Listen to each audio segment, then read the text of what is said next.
Hello and welcome to another Kerbal Space Program IVA mode video. Today we are going to look at another one of the ASET mods. This is the ALCOR command module. It holds 3 Kerbals and it has a plethora of screens. So I decided we should look into our contracts and see what we had.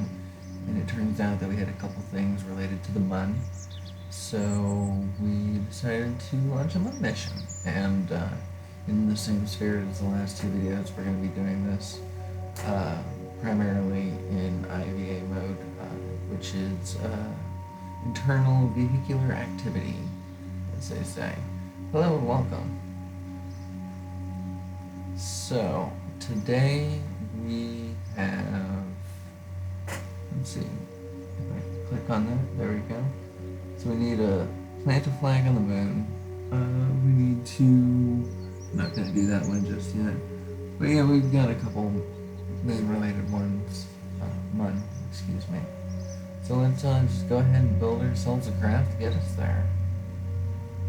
So of course we're going to be using the ALCOR command module that will be linked in the description below, one of the mods there.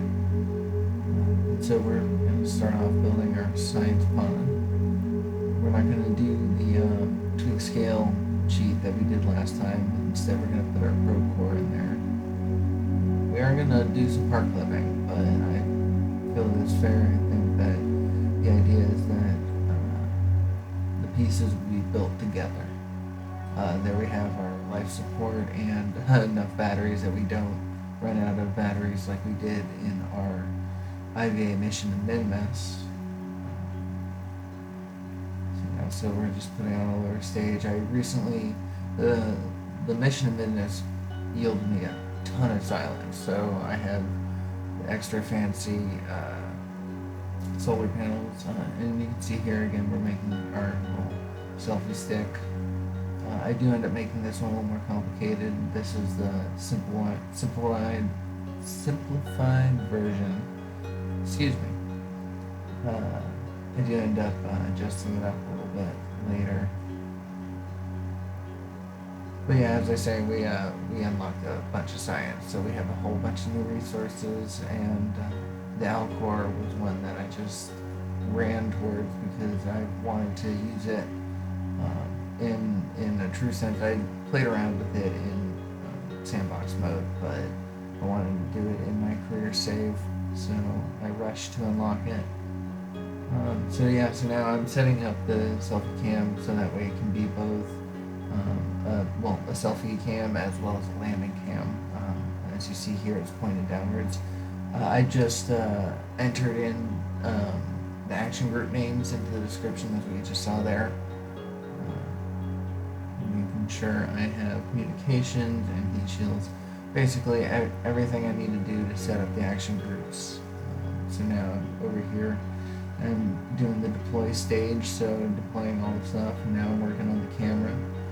This is to make the camera point at itself, and then this is to make the camera point back down, so it'll be useful landing cam. And then that is putting away everything in the descent stage, is deploying all the communications and solar panels, and it turns on the radiator and it arms the parachute. All good to do before coming back into the atmosphere. I decided to put a bigger radiator, or a bigger heat shield, and the biggest reaction wheel I have. Due to the bigger size, I went for the Poodle engine. Decided making this one a little bit bigger, which is good because the other rocket was going to end up being really tall. Right now I'm setting up the science action groups, 1 and 2. And then, let's see what else do we do here. Alright, so I started building the rest of the stages, put the fairing in. Luckily I didn't have to do anything because I unlocked the wider fairing, but you get to see just how frustrated I get trying to build this fairing. This is sped up time, and look how long it took. But yeah, so then we got there. put on an engine that is initially too weak. I ended up doing a couple test flights of this, and you'll see a little bit later. I changed it. Separatrons. I love Separatrons. Get those boosters away from me. So that was another thing that I unlocked that I was very happy about. We have some distance in the science tech tree in some strange places, but not in every place. Like, some places were really advanced while still being very okay, so that was my first test, and I realized that that stage right there needed a beefier engine and an extra fuel tank. And I also have the mod stage recovery added, so I decided to throw some parachutes on here, even though later it turns out that they don't end up working in my favor. I think I might have needed to arm them, and I didn't, but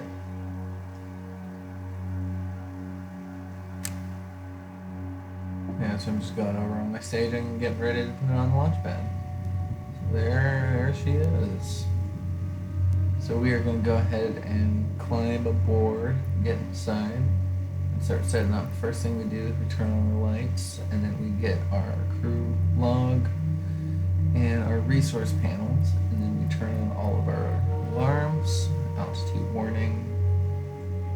Over here I like to do the vessel view. Make sure to set it so it's so I can tell and stuff. We get our nav ball, our orbit information, and then for now I put on the the booster cam, and then on that final screen I turn on the cam. These I set to the time to apoapsis and time to periapsis. Turn on chatter, which ends up being annoying. And then I do a quick save. I quickly jump into Bob's seat real fast, and just so I wanted to see what screens I could put up there. So I put up crew log and something else. So now it's just getting ready. I turn on SAS and I increase my throttle up only to 65% because the Pila engine has quite a bit of thrust, so I wanted to keep my thrust to weight ratio reasonable so I didn't accrue up some heavy G's.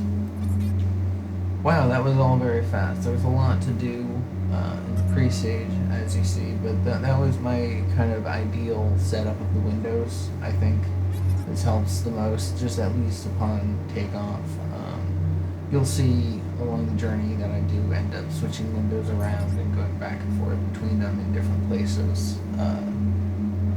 Just being flexible.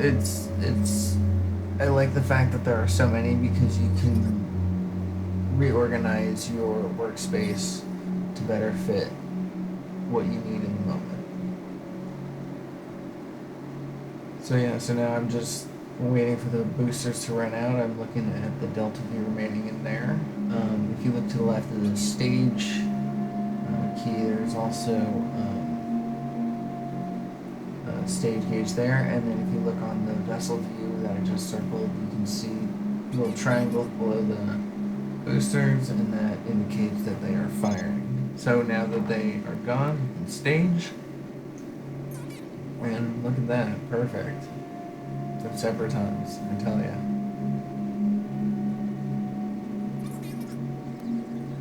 Yeah, so now we're just slowly going for a gravity turn. Doing it a little late. I mean, we could have done it earlier, but I just like to keep to the prograde as much as possible when detaching boosters. I don't like it crashing back into myself. Alright, so now that we're a little bit higher, just skip forward in time a little bit. So now we're about 100. There is going to be a lot of waiting, but during this time you can check out all your other screens, check on your resources, check on all sorts of stuff, your action stages. With this one I actually had to scoot one of my stages up because ran out of fuel, but I was still low enough in the atmosphere that I didn't want to jettison my heat shield. And look at all that. The parachutes didn't save anything. So, but I like having that flight log right there. It kind of gives me an idea of what's going on outside my ship. So I go ahead and do the circularize, but this was kind of, I was hesitant about it because I kept having problems where either flight computer or MechJeb didn't quite complete the burn, and I ended up coming back into the atmosphere. I passed my apoapsis, and so it was making it impossible to reach orbit. I did, like I said, I did a couple test flights of this rocket and realized that I needed to give it more engines and whatnot, but I'm a little hesitantly doing that. Oh, as you see, I'm extending the solar panel. That little gauge right there tells you how much energy you're creating. As you can see that it's going up now. A little bit later I look at it and it's like at 45, so those solar panels are pretty good, and if you watched our last video you'll know that energy is an important thing. So yeah, so we were getting ready to circularize. I still put it into flight computer, you know, I try to be, you know, hopeful. You know, I use MechJeb to plan the circularize and use flight computer to execute it. Of course, because the way that I design my rockets, this stage doesn't have enough to get into orbit, so it will need to be decoupled, and it will come crashing back down to Kerbal. But that's not flight computer that are like that. That's oh, that was the XSG's warning. Let's turn that off. Yep, see? So you gotta stage it, and flight computer isn't quite like that. And then I went back to look at flight computer and it didn't have any node set at all, so I had to quickly just jump into SAS and full throttle.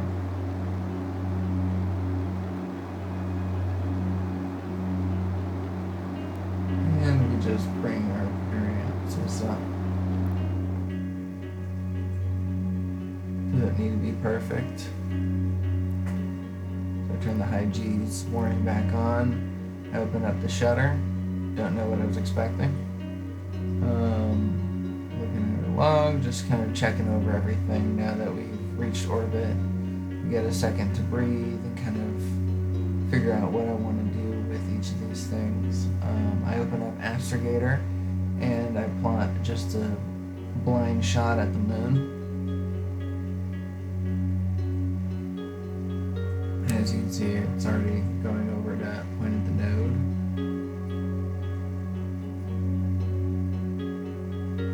I experimented with the ALCOR's automatic buttons for auto ascent, auto land, and maneuver plotting, but I couldn't quite get the hang of it. I wasn't like fully testing them out, so I didn't really do that. Oh, right there, I just locked the stages because now that I'm in my landing stage, which is a little bit of foreshadowing if you catch my drift, but since I'm in my landing stage, I decided to lock the stages so that way I don't accidentally hit it and detach my engines. So yeah, so now it's just the long burn out. It was quite a long burn. I actually had to do it in 2 parts. Let's see here.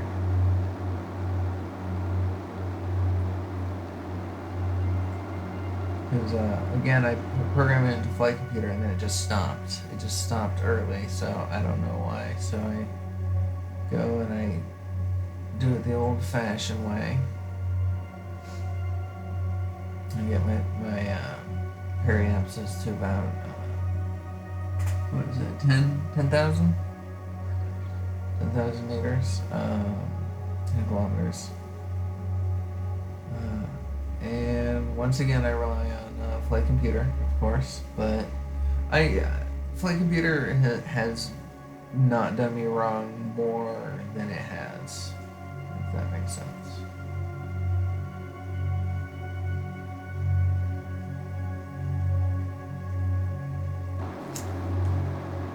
So yeah, so now we're just doing the burn.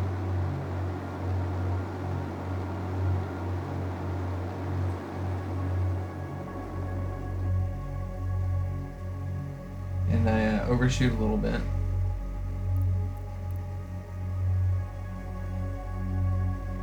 So I reduced the thrust so I'm a little bit more precise.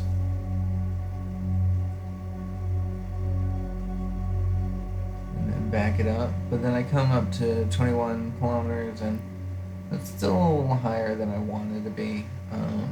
I can go as low as 7.5 kilometers before running into any danger of smacking into mountains or whatever.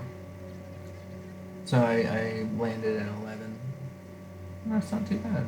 So I do a little quick save. And I make sure I have all the information I need. And then I skip over the long journey to this SOI, the MUD's SOI. So now I use MechJeb again to circularize. For some reason it doesn't mind circularizing on a capture burn. Seems to do that one okay. It's the circularizing out coming out of the planet that it just didn't like. Yeah, so time warp going into it.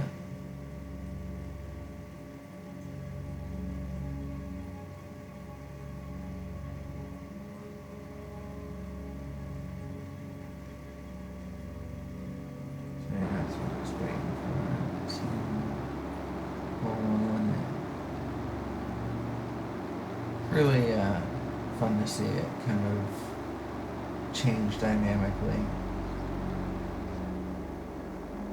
And look at that. Beautiful. Jeb's so excited to see them on. Valentina came back with some Min-Miss rock, and he was so jealous, and she told him what she wrote on the plaque, and he couldn't believe. So he had to see it for himself. And without even checking with his cohorts, his co-pilots, Bill and Bob, he just decides to head out on an EVA.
That, he was the very first Kerbal to ever do an untethered EVA spacewalk.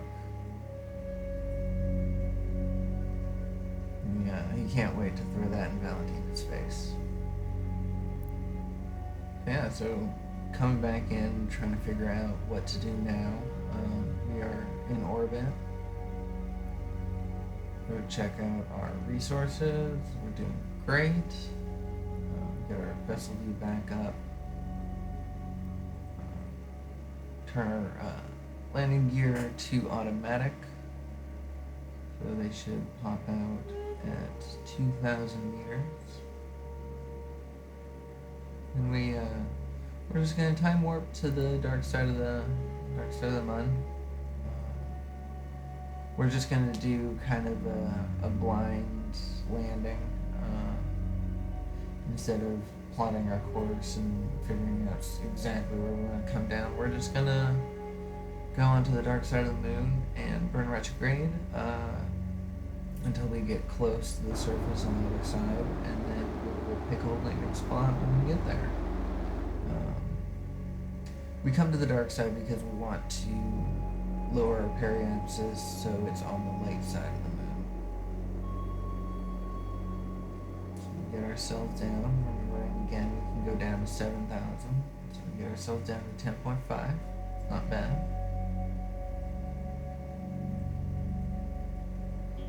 This way, if there's a mountain that's in our way, we're still high enough to pass over it. So I can feel safe still being in EVA or in IVA mode, not being able to see any mountain coming up to me because I know that I'm at the right height. I'm trusting in my instruments.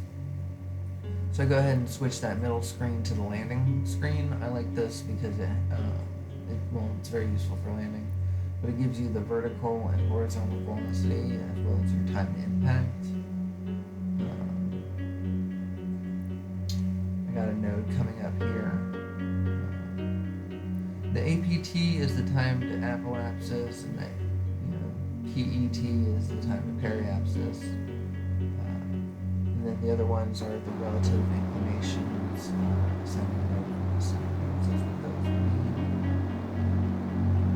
We got our little external cam.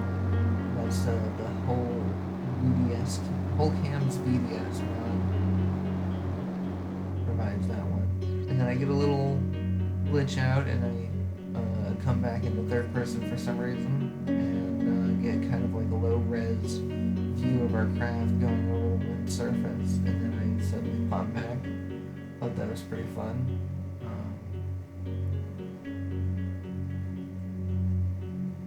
So go kill flight computer.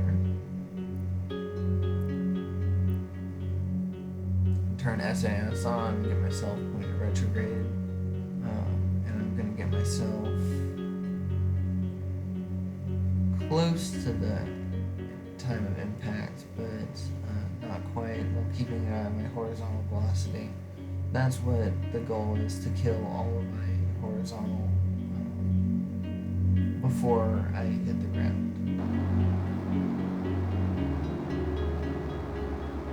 So I don't have too good of a gauge of where that ground is. In the regular form of KSP, the EVA form of KSP, I have a time to impact and when I should burn in order to do a proper suicide burn. But in here, I don't have that information. I do have the time to impact, but it doesn't tell me how much I need to burn. It doesn't do that math for me, so I still haven't quite figured out what that math would be. Like, for instance, I have 100 horizontal velocity and 17 vertical velocity, and I'm a minute and 22 seconds away from the ground. Like, how would I calculate how much delta V I would need to cancel out? Yeah, I guess that's what I mean, is how much delta V I would need to cancel out that to do a proper suicide burn, but I don't have that, so what I'm doing is I'm canceling out my horizontal velocity, as you see right there, and I get it as straight as possible.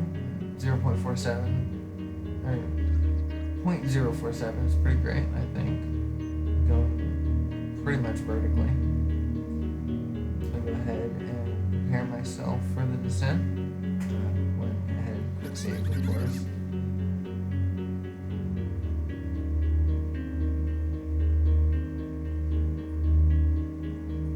And I'm glad that I have the external camera from the one on the right. The one on the left is the built-in ALCOR cam. You can see I'm zooming in towards the ground. But because of the heat shield, it blocks out my landing gear. So I'm glad that I had the external one on this one instead. took the time to program it to be both a selfie cam and a landing cam. That's one thing I really enjoy about this game, is it really rewards forethought. I pressed the wrong button because I'm trying to fire and I ended up going back out into external view. And I did actually just in time, because I realized that I needed to burn right then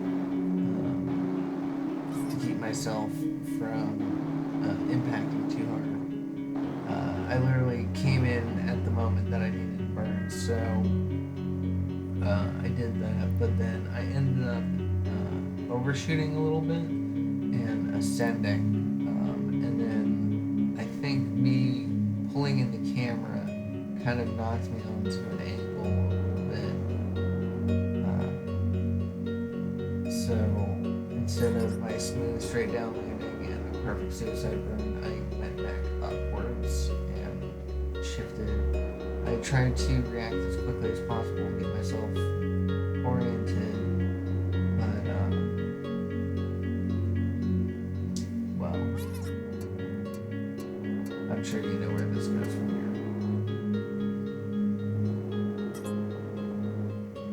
here. It is Jeb after all. And what did I say in the last episode? Is if it's something important, I send Valentina. Jeb was really good at testing things, and this was a great test of this multi-million-dollar rocket. But we are now in a state of needing a rescue mission. So that's fun. But they have enough TACLS support to last them until that happens. So Jeb is going to go back out in EVA to assess the damage.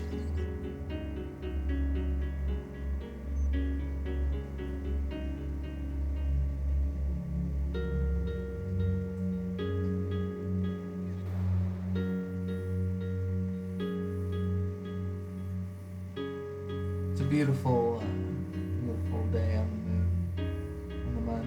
Excuse me.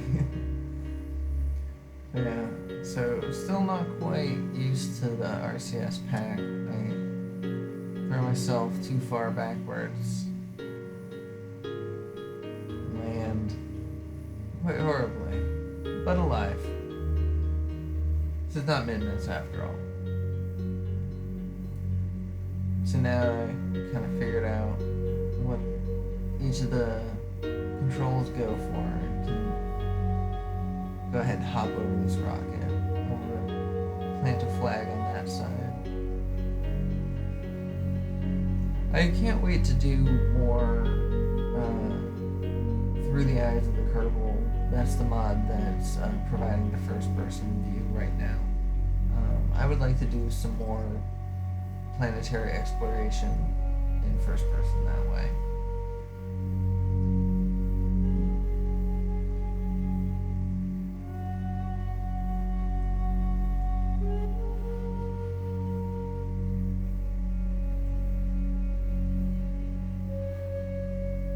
So with that, Jeb is gonna reboard and get ready for the long wait, play some cards with Bill and Bob, eat some snacks. They have enough life support to get them. Their solar panels are more than adequate to charge the many batteries that they have, so they have no concerns of running out of power. So it's just gonna be a cakewalk while the rest of the engineers figure out what kind of craft can take them home. I'm thinking I'll fuel it up. Just then, Bill had the idea to do some science, and the magnetometer boom he thought would be enough to lift us upwards. Wasn't enough to right us up onto our gears, but it's still enough to at least feel like we're not crashed. And with that, the mission to the Mun is complete. Stick around for part 2 where the rescue happens. Take care. I'll see you in the next one.